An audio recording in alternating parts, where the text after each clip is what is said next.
औज़ुबिल्लाहिमिनश्शैतानिर्रजीम बिस्मिल्लाहिर्रहमानिर्रहीम सल्लल्लाहु अला Muhammad.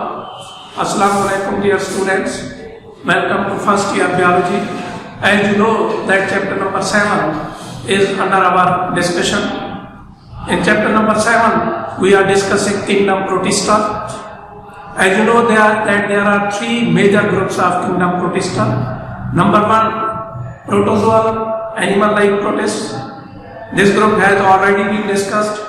Number 2, algae plant-like protists. We have already discussed the second group also. Now we are taking third major group of kingdom Protista, and that is fungus-like protists. Fungus-like protists. The word fungus is singular and fungi is plural. Fungus-like protists are not fungi. ये fungi नहीं है, protist है, लेकिन इनके कुछ character fungi से मिलते जुलते हैं. This is why the group has been given the name fungus-like protists. तो फंजाई और ये जो fungus-like protists है, इनमें कुछ resemblances हैं, similarities हैं. वो कौन सी resemblances हैं? ये resemblance with fungi. पहली बात, fungus-like protist और fungi दोनों नॉन फोटोसिंथेटिक हैं. नॉन फोटोसिंथेटिक मीन्स कि इनमें फोटोसिंथेसिस का प्रोसेस नहीं होता. फंजाई में भी ग्रीन पिगमेंट क्लोरोफिल नहीं है, और ये जो फंगस लाइक प्रोटिस्ट हैं इनमें भी ग्रीन पिगमेंट क्लोरोफिल नहीं है. क्लोरोफिल ना होने की वजह से इन दोनों में फोटोसिंथेसिस प्रोसेस नहीं हो सकता, और ये अपनी खुराक को तैयार नहीं कर सकते, और ये हेट्रोट्रॉफिकली यानी बहर से ही अपनी खुराक हासिल करते हैं. दोनों हेट्रोट्रॉफ हैं. तो both fungi and fungus like protist are non photosynthetic because they don't have green pigment chlorophyll. Therefore they cannot carry out the process of photosynthesis. They are unable to manufacture their own food. They live as heterotrophs. Heterotrophs are those organisms which cannot manufacture their own food. They obtain their food from other things. दूसरी जो similarity है fungi और fungus like protist के दरमियान, वो यह है कि फंजाई की जो बॉडी है वो थ्रेड लाइक स्ट्रक्चर पर मुश्तमिल होती है, और वो जो थ्रेड लाइक स्ट्रक्चर्स हैं उनको हम हैफी कहते हैं. चैप्टर नंबर 8 में इनका फिर तफसील से जिक्र होगा. The body of fungi is made up of thread like structures. Two thread like structures are known as hyphae. तो फंजाई की बॉडी भी हैफी पर मुश्तमिल है, और कुछ जो फंगस लाइक प्रोटिस्ट हैं उनकी बॉडी भी हैफी पर मुश्तमिल है. तो सम protist and fungi, their bodies are made up of thread-like structure which are known as hyphae. तो ये similarities हैं fungi और fungus-like protists के दरमियान. ये दोनों non-photosynthetic हैं, और दोनों में जो body है वो thread-like structure पर मुश्तमिल है, और thread-like structure को hyphae कहते हैं. लेकिन ये जो fungus-like protists हैं they are not fungi for several reasons. कई वजूहात हैं जिनकी बुनियाद पर फंगस लाइक प्रोटिस्ट जो है वो फंजाई नहीं है. तो वो क्यों फंजाई नहीं है? Because there are differences between fungus like protist and fungi. तो ये इनके डिफरेंसेस फ्रॉम फंजाई. पहली बात, सेल वॉल के हवाले से डिफरेंस है. जो फंगस लाइक प्रोटिस्ट हैं उनकी जो सेल वॉल है वो सेलुलोज की बनी हुई है, जबकि फंजाई की जो सेल वॉल है वो काइटिन पर मुश्तमिल है. Cell wall of fungus-like protist is chemically composed of cellulose, whereas the cell wall of fungi is chemically composed of chitin. और दूसरा जो डिफरेंस है फंगस-like protist और fungi वो मोड ऑफ न्यूट्रिशन के हवाले से है, खुराक के तरीके के हवाले से है. जो fungi है they have absorptive mode of nutrition. Absorptive से absorb से मोड का मतलब है तरीका, न्यूट्रिशन फूड. तो फंजाई है एब्जॉर्प्टिव मोड ऑफ न्यूट्रिशन. क्या मतलब है एब्जॉर्प्टिव मोड ऑफ न्यूट्रिशन का? कि फंजाई से एंजाइम्स खारिज होते हैं बाहर की तरफ, और वो एंजाइम फूड को डाइजेस्ट करते हैं, और फिर डाइजेशन के बाद जो छोटे छोटे मॉलिक्यूल बनते हैं फूड के उनको फंजाई बाहर से एब्जॉर्ब कर लेते हैं, जज़्ब कर लेते हैं. इसे हम एब्जॉर्प्टिव मोड ऑफ न्यूट्रिशन कहते हैं. तो फंजाई का एब्जॉर्प्टिव मोड ऑफ न्यूट्रिशन है, जबकि फंगस लाइक प्रोटिस्ट है they have ingested mode of nutrition. Ingested लफ्ज़ है ingest से, ingest का मतलब है फूड को बाहर से हासिल करना। जैसे हम या दूसरे एनिमल्स बाहर से फूड को खाते हैं, ईट करते हैं, इसको हम ingest कहते हैं। बाहर से फूड को ingest करते हैं, ingest करने के बाद फिर ये फंगस लाइक प्रोटिस्ट फूड को डाइजेस्ट करते हैं। इस मेथड को ingestive mode of nutrition कहते हैं। So in fungi there is absorptive mode of nutrition, whereas in fungus like protists there is ingestive mode of nutrition.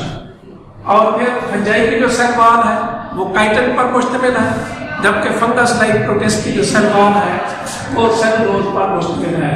तो these are the differences between fungus like protists and fungi। और ये पहले आपने देखा कि similarities है fungi और fungus like protist के दरमियान के, दोनों नॉन फोटोसिंथेटिक हैं और दोनों की बॉडी थ्रेड लाइक स्ट्रक्चर पर मुश्तमिल है, जिनको हम हैफी कहते हैं। There are two major groups of fungus like protists। Fungus like protist के दो बड़े ग्रुप्स हैं। नंबर 1 स्लाइम मोड्स, जिसे आप मिक्सोमाइकोटा भी कहते हैं। Slime moulds, myxomycota, water moulds, ओमाइकोटा।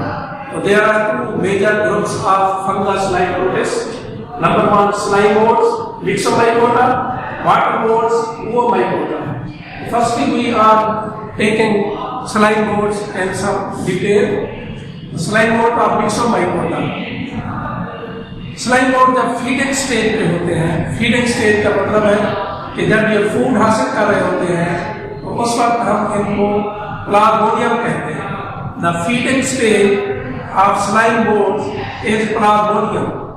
और ये जो प्लाज्मोडियम है this is multinucleate mass of cytoplasm. Multinucleate यानी जिसमें कई न्यूक्लियस। या आप देख रहे हैं ये प्लाज्मोडियम दिखाई दी है। एक बात ध्यान में रखें, ये प्लाज्मोडियम और है और वो जो मलेरियल पैरासाइट है प्लाज्मोडियम वो और है। जो मलेरियल पैरासाइट है Plasmodium it belongs to protozoa group, और ये जो है ये प्लाज्मोडियम इसका ताल्लुक स्लाइम मोड से है जो फंगस लाइक प्रोटिस्ट है। तो ये स्लाइम मोड की जो फीडिंग स्टेज है इसे हम प्लाज्मोडियम कहते हैं, और ये प्लाज्मोडियम मल्टीन्यूक्लिएट मास ऑफ साइटोप्लाज्म है। इस तरीके से कई न्यूक्लियाई है, ये न्यूक्लियाई और न्यूक्लियाई के उनके लिए क्या है साइटोप्लाज्म है। तो this is multinucleate mass of cytoplasm. और इसका जो साइज है दैट इज 30 सेंटीमीटर और फुट में लें 1 फुट इन डायमीटर है। इसकी जो अपीयरेंस है ज़ाहिरी शक्ल सूरत है प्लाज्मोडियम इज स्लाइम मोड और स्लाइमी इन अपीयरेंस। और इसकी हैबिटेट कहाँ पे प्लाज्मोडियम पाई जाती है? Plasmodium form a network of channels that cover a large surface area.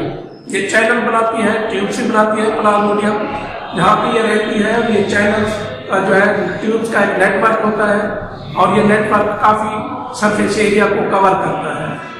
तो Plasmodium form the network of channels over a large surface area. It is also found on damp, decaying logs and leaf litter. Damp का मतलब है नमदार, decaying गलता सड़ता हुआ, logs का मतलब है wood, कोई wood है गल सड़ रही है और कोई नमदार माहौल है तो वहाँ पे प्लाज्मोडियम पाया जाता है। लीफ लिटर यानी कोई प्लांट्स हैं उनके लीव गिरते हैं तो वो जो फ्रेशली फॉलन लीव्स हैं, ताज़ा ताज़ा गिरे हुए पत्ते हैं, उनको आप क्या कहते हैं? लीफ लिटर कहते हैं। तो Plasmodium is found on damp, decaying logs and leaf litre. गलती सड़ती हुई वुड यानी लकड़ी, लीफ लिटर और नमदार माहौल पे पाई जाती है। ये नेटवर्क ऑफ चैनल बनाती है and that network of channel covers a large surface area. Next है इसकी food. It ingest bacteria, yeast, spores and decaying organic matter. In bag से ये बैक्टीरिया को हासिल करती है। यीस्ट ये यूनिसेलुलर ऑर्गेनिज्म है जिसका ताल्लुक ग्रुप फंजाई से है, और स्पोर्स है उनको बतौर फूड इस्तेमाल करती है। और डिकेइंग ऑर्गेनिक मैटर है, कोई एनिमल्स हैं, प्लांट्स हैं, गल सड़ रहे हैं, वो जो डेड एनिमल्स और प्लांट्स हैं they are called decaying organic matter. तो डिकेइंग ऑर्गेनिक मैटर से भी अपनी खुराक हासिल करती है। So Plasmodium ingests bacteria, yeast, spores and decaying organic matter. Next है Plasmodium में reproduction. In Plasmodium, reproduction takes place by the formation of spores. जब अनफेवरेबल कंडीशंस आती हैं, नासाजगार हालात आते हैं, तो उस वक्त स्पोर बनते हैं। Spores are produced as a result of meiosis. Spores are produced on stalk sporangia.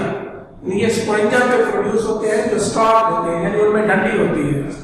Sporangia लफ्ज़ प्लूरल है और स्पोरेंजियम सिंगुलर है। ये स्पोरेंजियम एक स्टॉक या डंडी पे प्रोड्यूस होती है। उस स्पोरेंजियम के अंदर स्पोर बनते हैं। Large number of spores are formed into single sporangium and these spores are produced as a result of meiosis. ये देख रहे हैं कि ये meiosis हो रही है और ये स्पोर बन रहे हैं। और स्पोर जो है ये हैप्लॉइड होते हैं, मोनोप्लॉइड होते हैं, because they have single set of chromosomes. So when there are unfavorable conditions, spores are formed as a result of meiosis and these spores are produced on stalk sporangia. The word sporangia is plural and sporangium is singular. तो ये sporangium में meiosis के नतीजे में spore बने जो मोनोप्लॉइड या haploid होते हैं। And when spores are formed under adverse conditions, under unfavorable conditions, नासाजगार हालात में बनते हैं and they resist the unfavorable condition. नासाजगार हालात के खिलाफ ये मुज़ाहिमत पेश कर सकते हैं। और जब तक अनफेवरेबल कंडीशन रहती हैं ये स्पोर्स मौजूद रहते हैं, लेकिन जब फेवरेबल कंडीशन आती हैं तो ये जो स्पोर्स हैं ये जर्मिनेट करते हैं। इनके जर्मिनेट करने से बाइफ्लैजिलेटेड या अमीबाइड रिप्रोडक्टिव सेल बनते हैं, जिनको स्वार्म सेल भी कहते हैं। या यहाँ पे आप देख रहे हैं स्पोर जर्मिनेट करते हैं, उगते हैं, या तो ये बाइफ्लैजिलेटेड सेल बनते हैं। बाइफ्लैजिलेटेड का मतलब है जिनमें दो फ्लैजेला हो, जैसे आप देख रहे हैं इसमें दो फ्लैजेला है। या तो ये बाइफ्लैजिलेटेड सेल बनते हैं या फिर ये अमीबाइड यानी अमीबा लाइक सेल बनते हैं। ये रिप्रोडक्टिव सेल्स हैं, वो हम स्वार्म सेल भी कहते हैं। So when the favourable condition arrive, the spore germinate and they develop into biflagellated और अमीबाइड स्वार्म सेल्स और रिप्रोडक्टिव सेल्स। फिर यही स्वार्म या रिप्रोडक्टिव सेल जो है ये यूनाइट करते हैं और इससे जाइगोट बनता है। ये स्वार्म सेल मोनोप्लॉइड है, हैप्लॉइड है, क्योंकि स्पोर से बने हैं। स्पोर क्या है? मोनोप्लॉइड है। स्वार्म सेल या रिप्रोडक्टिव सेल भी मोनोप्लॉइड या हैप्लॉइड।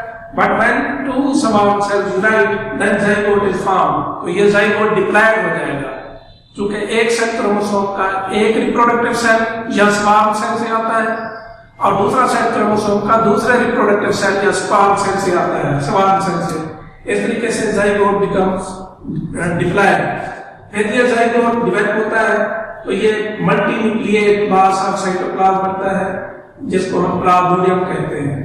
और ये जो बहुत सारे न्यूक्लियस बनते हैं ये जाइगोट के सिंगल न्यूक्लियस के डिवाइड होने से बनते हैं। और वो जो जाइगोट का न्यूक्लियस है वो माइटोसिस के जरिए से डिवाइड करता है। So zygote develops into multinucleate plasmodium and the division in the zygote is by mitosis. तो इस तरीके से रिप्रोडक्शन प्रोसेस होता है। तो in plasmodium, when there are unfavorable conditions, spores are formed by meiosis. These spores are formed on stalk sporangia. Spores are haploid. When there are favorable conditions, then these spores germinate. They develop into reproductive cells or swarm cell. These reproductive cells may be biflagellated, that is they have two flagella, or they may be amoeboid, that is they are amoeba-like. Then these swarm cells unite, zygote is formed, zygote is diploid, later zygote develops mitotically into multinucleate plasmodium, mitotically यानी mitosis के जरिए से। ये जो plasmodium है, slime modes हैं, they have also been used in research। ये कुछ प्रोसेसेस हैं, बायोलॉजिकल प्रोसेसेस, उनको स्टडी करने के लिए स्लाइम मोड्स या प्लाज्मोडियम, जिसका प्लाज्मोडियम का ये साइंटिफिक नेम है फाइसेरम पॉलीसिफेलम। फाइसेरम पॉलीसिफेलम, ये बोलना है इस लफ्ज को, Physarum polycephalum is the scientific name of plasmodium. तो ये जो फाइसेरम पॉलीसिफेलम है, it has been used in the research in order to study the biological processes such as growth and differentiation, cytoplasmic streaming and function of cytoskeleton. Growth differentiation की definitions जो है वो differentiation क्या है? Formation of different kinds of cells and tissues is known as differentiation। और cytoplasmic streaming क्या है? Cell का जो साइटोप्लाज्म है वो रेस्टिंग कंडीशन में नहीं होता, that is always in state of movement, और साइटोप्लाज्म की इस मूवमेंट को साइटोप्लाज्मिक स्ट्रीमिंग कहते हैं। The cytoplasm of the cell is not in resting condition, it is always in state of movement. This movement of cytoplasm is known as cytoplasmic streaming. तो इस तरीके से फाइसेरम पॉलीसिफेरम यानी प्लाज्मोडियम को research में इस्तेमाल किया गया है कुछ प्रोसेसेस को स्टडी करने के लिए। वो प्रोसेसेस कौन से हैं? Growth and differentiation, cytoplasmic streaming और फंक्शन ऑफ साइटोस्केलेटन। इनको स्टडी करने के लिए फाइसेरम पॉलीसिफेरम यानी Plasmodium have been used in research. In the end, a little request to subscribe the channel so that you may receive the upcoming videos without any delay. See you in the next video. Until that, Allah Hafiz.